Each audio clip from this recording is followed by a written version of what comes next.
Happy holidays, everybody. It's Dr. Broadway here with our Come From Away Peace Talk. Thank you so much for joining us. Today, we're privileged to have a cast member who's been with the Come From Away company since 2018 when this national tour started. So without any further ado, I'm going to let him introduce himself. James Earl Jones II, why don't you introduce yourself? Tell us about the roles, plural, that you play in this show, and maybe some other roles you've played in the past. Sure. Happy holidays to everyone. My name is James Earl Jones II, and I play Bob and others in the first national tour, Come From Away.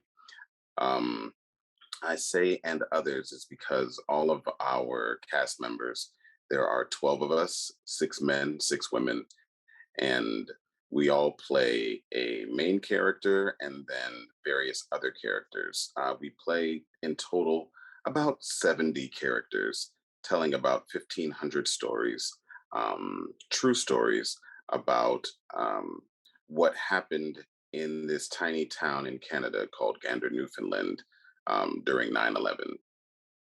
Excellent. And I understand this isn't your first visit to Greenville, is that right?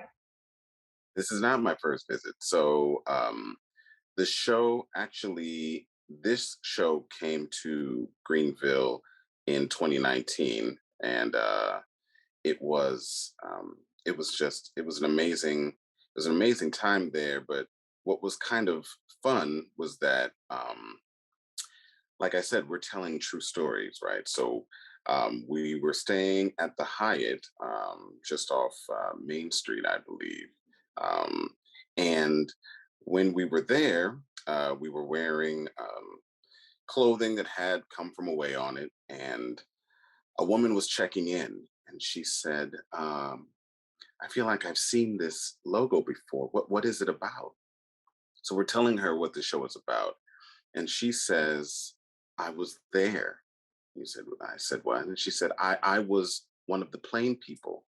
As a matter of fact, I had just adopted my daughter, and we actually use her specific line in the show.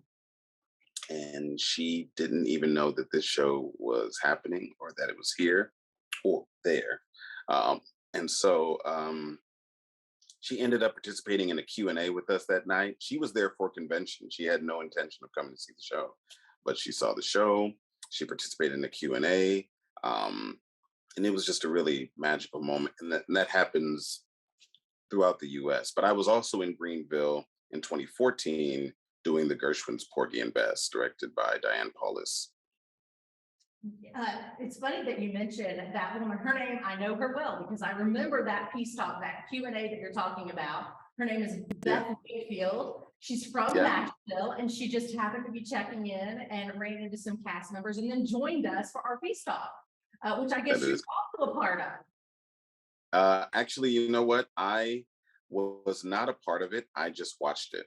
Yeah, just heard about it. Okay, well, that night was pretty magical because not only did we have Beth Wakefield, who was a plain person, but we also had a couple of folks who were from Gander.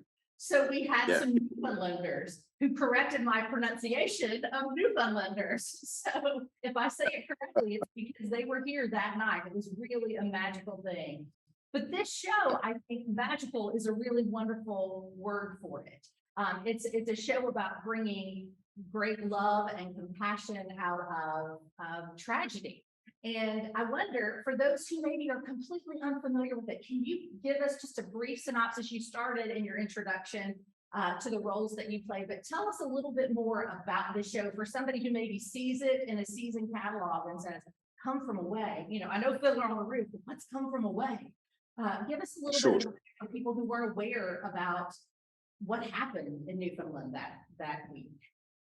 Right. So I also did not know what happened in Gander, Newfoundland. To be fair, I didn't know that Gander, Newfoundland existed before I started doing this show. And a lot of times people will say it's a 9/11 story, but it's not really a 9/11 story. It's more of a 9/12 story in the subsequent days after. Um, so what happened was when the 9/11 tragedy happened, the FAA grounded all planes, and weren't allowing any planes into the US, and any planes that were in Canada needed to be rerouted and landed someplace. So the FAA sent 38 planes with 7,000 passengers, probably representing about 95 different countries, sent them to this tiny town of only 9,000, basically doubling it in size in 3 hours' time. And these amazing people got everybody off the planes, gave them food, water, shelter, clothing, took care of them for 5 days, never asked for a thank you, found ways for them to communicate with their loved ones via phone or email. Um, and yeah, I think it is essentially it's a love letter to humanity, right? About um, seeing the best in humanity when oftentimes we see the worst. The show is 100 minutes. There is no intermission. We have an eight-piece on-stage band, and part of the reason that we do the show without an intermission is because our director Chris Ashley said, the people in Gander didn't take a break, so neither will we. Just do the show straight through till the end. Um, and so a lot of times people see a story and they think, oh, 9/11, that's going to be sad. But we really don't focus on everything that's happening in New York. We try to focus on the joyful, uplifting moments happening in Gander, right? Because that is essentially what had to happen. The people in Gander um, revived these people, brought their spirits up, um, gave them a sense of hope, gave them joy, gave them laughter amidst so much tragedy. Yeah, and I love what you said about a love letter to humanity, because really, when you see the show, you leave wanting to do something good. I find myself being inspired to go do something good for somebody. And so as you're coming on the heels of the holiday season, that's a really good time for us to be reminded of that. That we're all in this together. Now, I want to tell you, our Peace Talk patrons, what Gander is, because I'm like James, I had never heard this story until this show came through Greenville in 2019, and I had to research for the Peace Talk. But Gander is an island in the North Atlantic. It's about it's one of the largest islands in the world, in fact,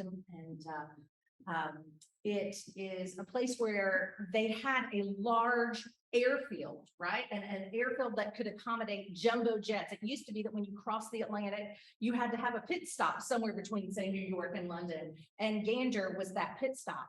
But of course, in intervening years, we don't need those pit stops anymore. Jets can carry enough fuel to go across the Atlantic. So Gander hadn't really had a whole lot of visitors, right?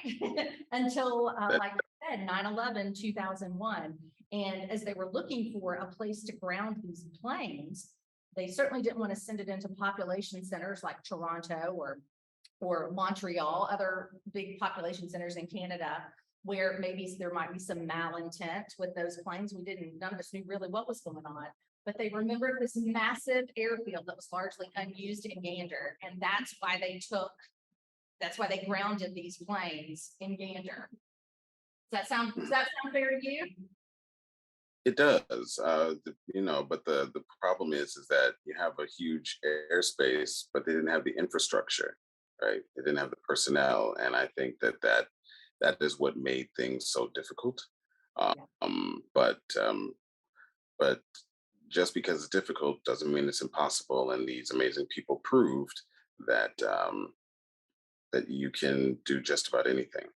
Amen. That's awesome. Now this story was created by a husband and wife team named Irene Sankoff and David Hine. And I wonder, James, if you can talk a little bit about where they got all of this information. You said they're telling, hundreds of stories in this musical.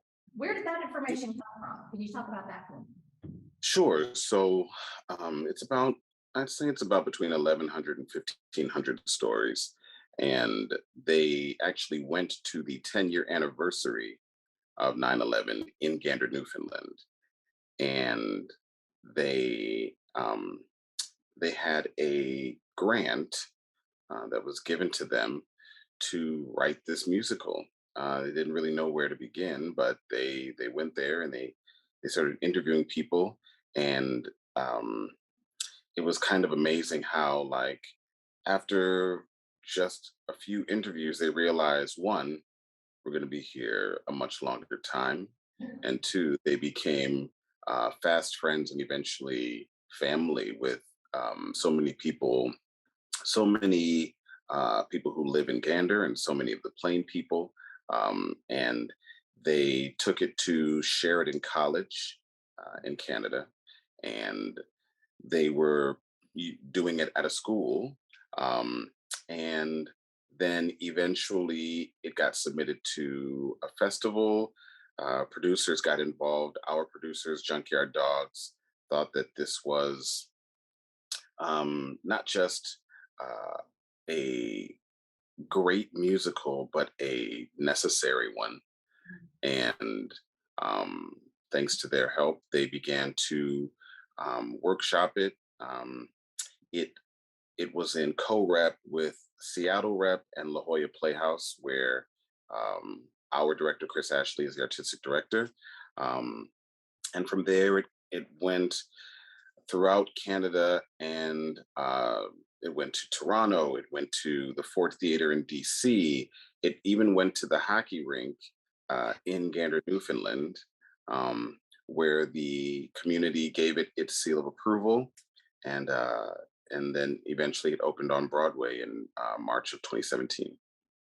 Now, initially, when Sankoff and Hines set out to write this, they imagined that it would be just a short piece, really to commemorate for the government of Canada what had happened in Newfoundland, or in Gander specifically, in the week after September 11th.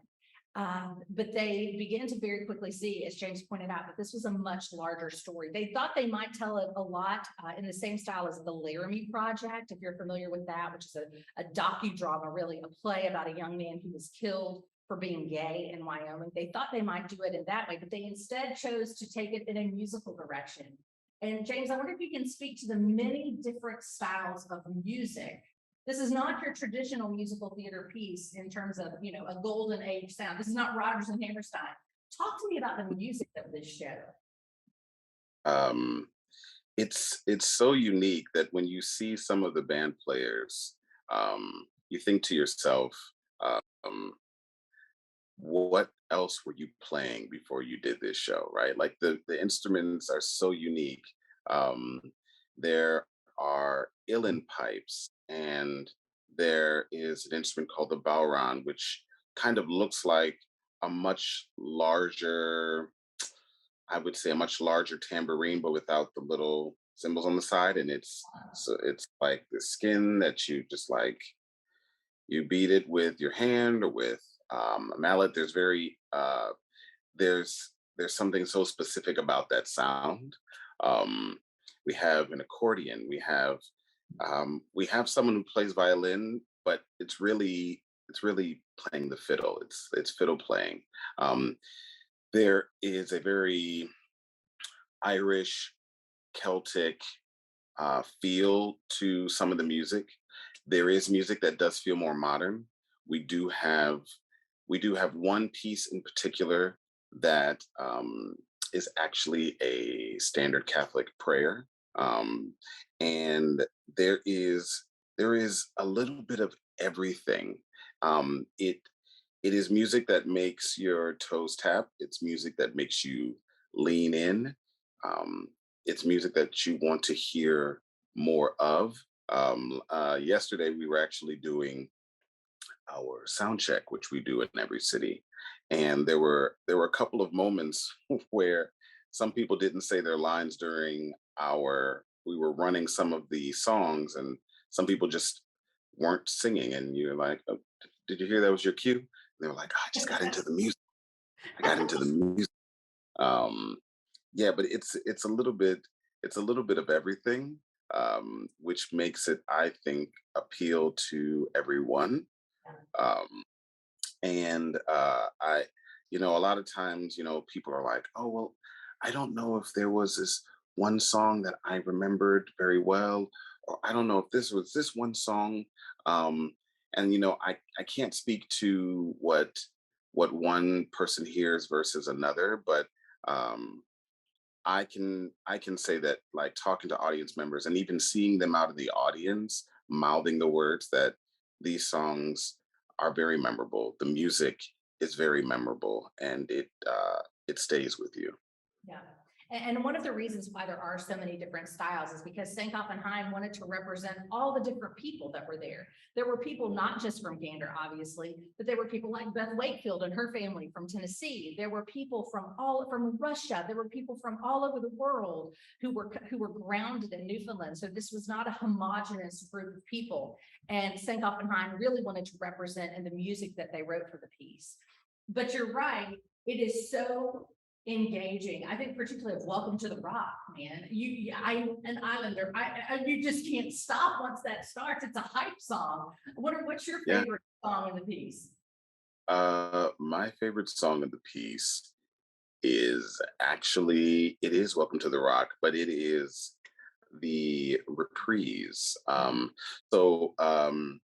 My favorite song is also my favorite moment, incidentally. So a lot of times when people ask what your favorite moment is in the show, and for me, it is always the Welcome to the Rock reprise, because I think, when you asked me the question about um, what do people expect, and, for people who don't know a lot about the musical, our show is a word of mouth musical.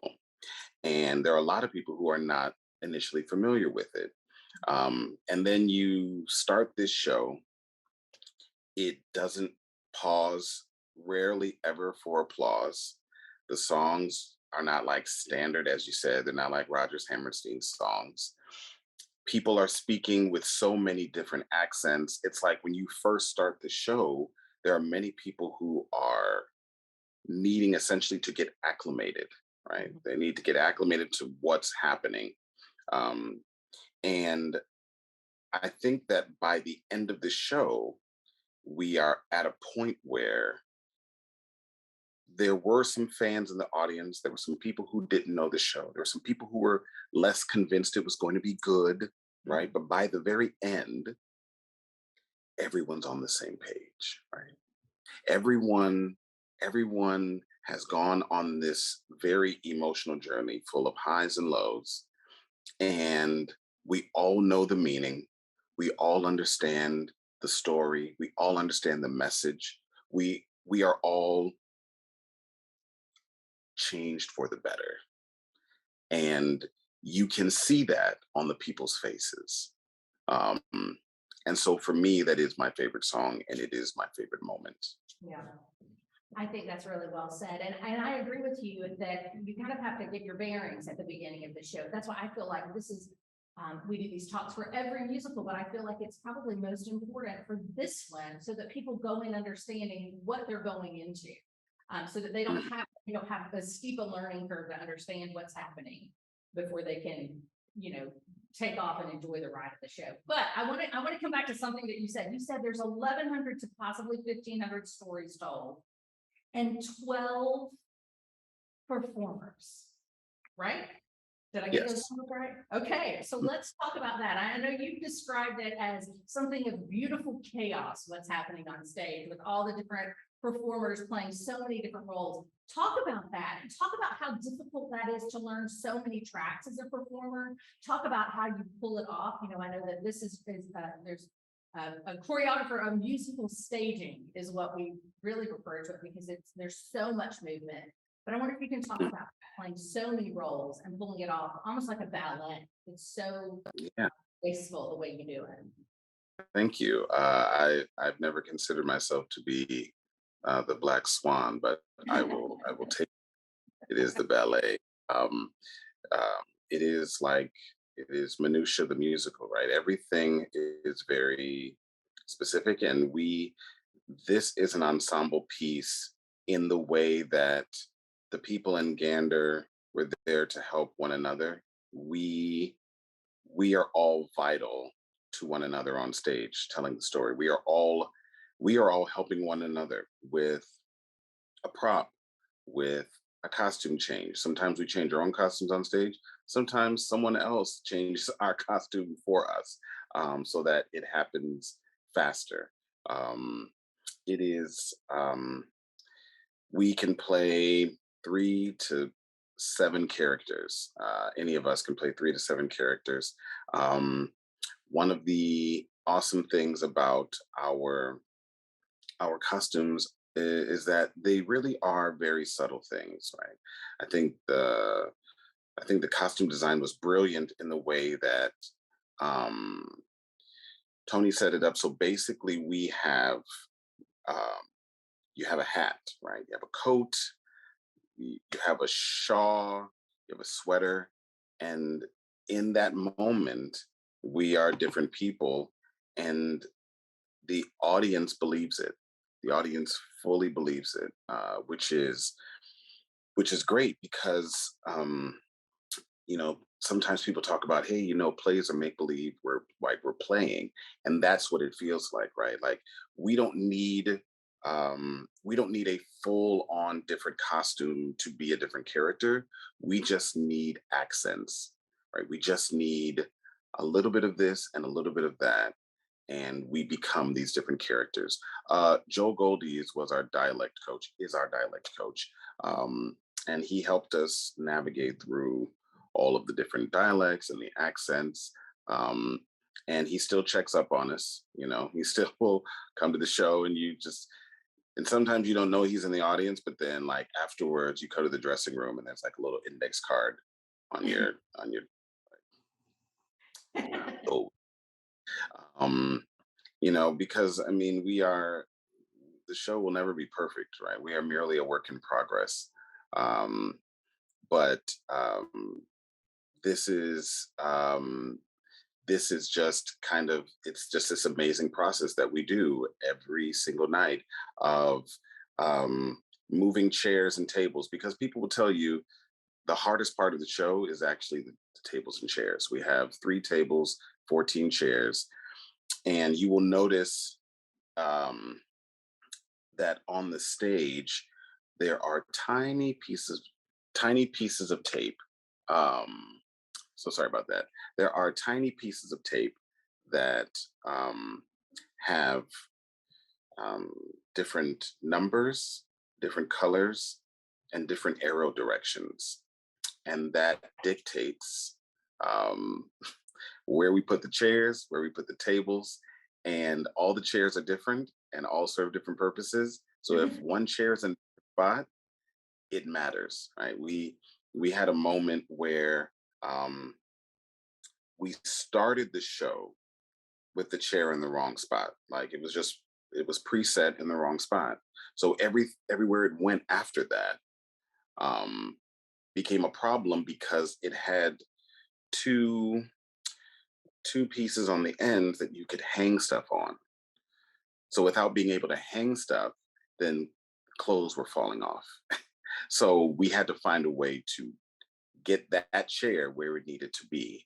Um, and I tell you, like, for something that is so simple with just tables and chairs, it can be a lot when those tables and chairs are not in the right spot. Just try to make all of that work. Um, but yeah, the dialects, the accents, difficult, yes. The lines, they go rapid fire. The music, it's you can get engrossed in it. It's extremely enchanting. But those tables and chairs, that's where our focus lies. Right, I'm gonna look for the tables and chairs. You've heard it here. Well, I Yeah. imagine that that's especially gratifying as an actor. You get to really show off what you're capable of doing because you're doing it all in one show, right? You're getting to show your range and what you're capable of as a performer. Yeah, I honestly think that this is a play with music. Hmm. Um, to me, this show is very actor driven. Um, I think that there are some shows where people are like, well, we hope that you have the note tonight, right? Because this song is like this epic song, this epic moment musically is really important. It's like when I was doing the opera version of Porgy and Bess. You realize that everything is sung. recitative is sung, the aria is sung. It is rare to speak anything, right? But in our show, there's a lot of speaking, and there is a fair amount of singing, but you realize that, like, in order to properly honor these people, the people from Newfoundland and the Plain people, like, you want to be able to tell this story with transparency and truth and honesty, because it is a privilege to be telling this story. It is a privilege to tell the story about people who are still alive, that you have met, that you have spent time with. Um, it's an honor, and so, we we take that we take that very seriously, and realize that, like, these words on paper are someone else's words from these interviews, and we want to tell them with as much truth as possible. Well said. And then my final question, I know our time is running short, but I want to ask you, what does this title mean? I'm sure people are very curious about what does this come from away? Where does that come from? Can you tell them? Yeah, it's actually very simple. The mayor at the time, Claude Elliott, said, "You're coming from away. You come from someplace else." Like me coming to Greenville, I'm a come from away. You can be a come from away from anywhere. It just was such a appropriate title, um, because there were so many people who were. I mean, yes, they were Plain people, but they were come from a ways. They came from someplace else. Well said. And we're looking forward to you joining us in Greenville, coming from away in not too many weeks from now. If you want to get your tickets to see the show or get more information, visit www.peacecenter.org. Thanks for joining us.